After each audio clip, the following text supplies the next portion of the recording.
이번 시간에 공부할 내용입니다.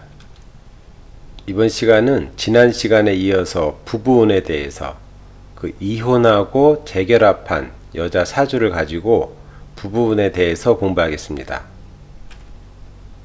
좋아요, 구독 꾹꾹 눌러주세요. 알림 설정 잊지 말고 꾹. 안녕하세요. 내 팔자를 스스로 공부하는 사주 명리학입니다. 오늘은 50번째 시간으로 부부운에 대해 공부하겠습니다. 지난 49번째, 49번째 시간에 공부한 내용과 연결이 되니 49번째 공부한 내용을 보지 않으신 분은 우측 상단을 클릭하시면 보실 수 있으니 그 내용을 보시고 오늘 공부를 하시면 좋습니다. 여자의 경우 부부운은 세효와 관귀효의 생극관계를 기준으로 봅니다. 남자에게 배우자는 재효가 되고 여자에게 배우자는 관귀효가 되기 때문에 세효와 관귀효의 생극관계가 중요합니다. 즉 집안에 소녀와 재효와 관귀효가 동하고 세효가 소녀를 통해 재효를 생하고 즉 식신생재가 되고 또 재효가 관귀효를 생하면 즉 재생관이 되면 여자는 남편에게 잘한다고 볼 수 있습니다. 즉 재생관이 된다는 것은 내조를 한다는 의미가 됩니다. 그리고 집안에 소녀는 동했으나 재효가 동하지 않고 관귀효가 동하여 소녀가 관귀효를 극하면 즉 극관이 되면 여자는 배우자에게 소홀하다고 볼 수 있습니다. 즉 극관이 되고 재생관이 되지 않으면 부부 사이에 문제가 생길 수 있습니다. 그럼 지난 시간에 공부했던 사주를 가지고 보겠습니다. 이 사주에서는 일지 10토와 중궁, 삼목, 관요의 생극관계를 보면 일지 10토가 일순위, 집안, 구금, 소녀를 생하면 구금은 사명이 되어 삼목, 관요를 형충하니 극관이 됩니다.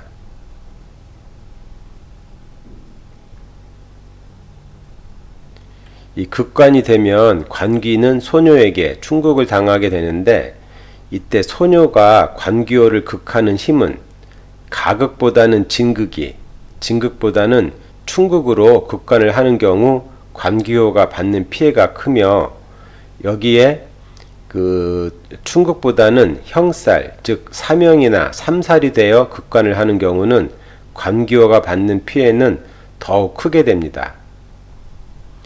이 명국은 구금이 사명의 구금이니 삼목 관요는 극심한 피해를 당하는 격으로 여자인 경우 삼목 관요가 사명의 극관으로 충극을 당하면 배우자로 인해 부부 사이에 문제가 생기게 됩니다. 실제 이 명국은 삼궁 육수 재효운의 남편을 만나 결혼을 하였는데 결혼이 된 이유는 육수 재효가 삼목 관요를 생하여 재생관이 되기 때문입니다. 즉 여자의 경우 재효운의 남자를 만나게 되면 재효의 속성은 관귀효를 생하여 재생관을 하는 것으로 재생관이 된다는 것은 여자가 남자를 좋아하고 또 남자에게 정을 준다는 것을 의미하니 결혼이 성사가 될 수 있습니다. 즉 재생관에서 여자인 경우 재는 돈인데 여자의 애정도 재가 될 수 있는데 이때 관인 남자를 생한다는 것은 준다는 의미가 되니 재인 재에 해당하는 돈과 애정을 관에 해당되는 남자한테 주는 것이 재생관이 됩니다.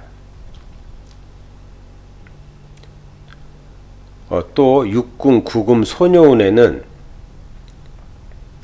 이 남편이 사고를 당해 큰 어려움을 겪게 되었는데 그 이유는 구금, 소녀가 삼목, 관요를 충극하여 극관이 되기 때문이며 극관도 사명으로 극관이 되니 관요가 받는 피해가 매우 컸다는 것을 알 수 있습니다.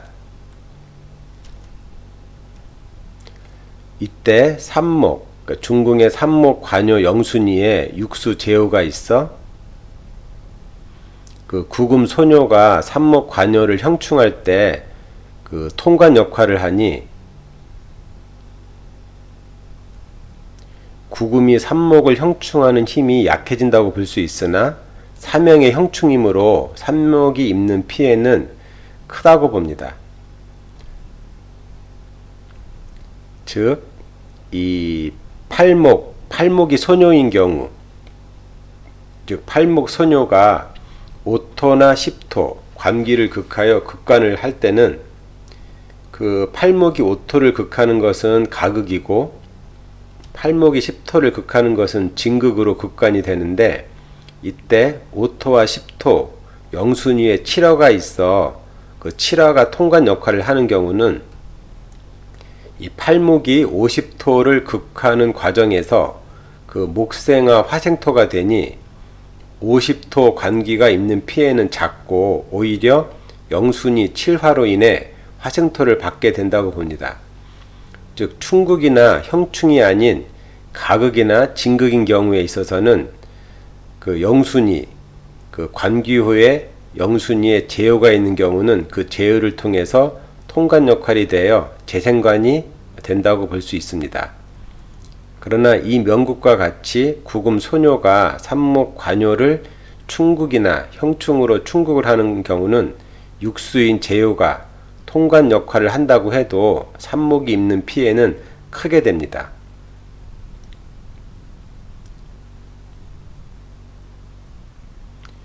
또 일지 10토는 그 실세가 영순위 구금을 생하는데, 이 구금은 또 중궁 육수를 생하고 육수는 영순위 삼목 관요를 생하여 재생관이 됩니다. 그 일지 10토의 그 집안의 흐름은 육궁 구금 소뇨를 통해 삼목 관요를 형충으로 극관을 하고, 천반의 흐름은 영순위 그 구금 소뇨를 통해 중궁 육수를 생하여 삼목 관요를 재생관을 합니다. 이렇게 극관을 한다는 것은 부부 사이에 문제가 있다는 것을 의미하고, 재생관을 한다는 것은 부부 사이가 무난하다는 것을 의미하는 것인데,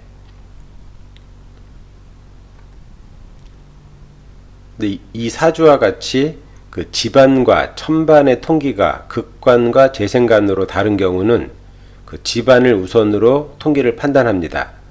즉 기문 명리학에서 홍국수의 그 흐름, 홍국수의 생극을 판단할 때는 항상 집안을 실세로 보고 우선으로 보고 통기를 판단하고, 천반은 보조로 보고 통기를 판단합니다.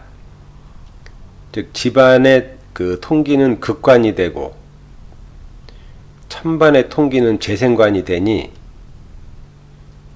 그 집안 통기인 극관을 우선으로 판단해 보면 그 부부 사이에 남편의 사고로 인한 문제가 생길 수 있으며, 또는 주말 부부나 심하면 이혼을 할 수 있다고 볼 수 있고, 그 천반 통기는 재생관이 되니 그 부인이 남편에게 내조를 하여 부부 사이를 유지할 수 있다고 볼 수 있습니다. 실제 이 명국은 그 육궁, 집안, 구금, 소뇨운에 그 남편에게 사고가 생겨서 이혼을 하였으나, 중궁 육수운에는 중궁 천반 육수운에 그 재결합을 하여 다시 살았습니다. 그 이번 시간에 공부한 내용입니다. 이번 시간은 부부운에 대해서, 여자인 경우 부부운에 대해서 그 극관과 재생관의 차이와 그 집안과 천반의 통기가 다른 경우 판단하는 법에 대해서 공부하였습니다. 그럼 이것으로 50번째 공부를 마치겠습니다. 그 다음 시간에는 그 사주 예문을 공부하겠습니다. 감사합니다.